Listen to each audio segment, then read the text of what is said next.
I hosted a segment with Kathryn Bernardo for Conzace, and here's how it went.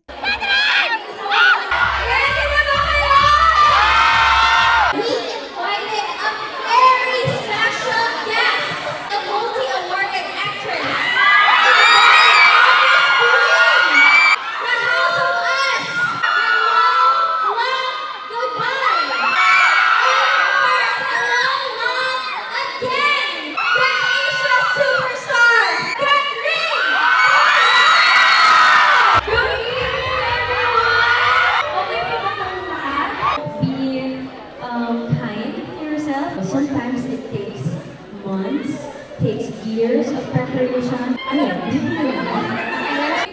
have my fan. You're my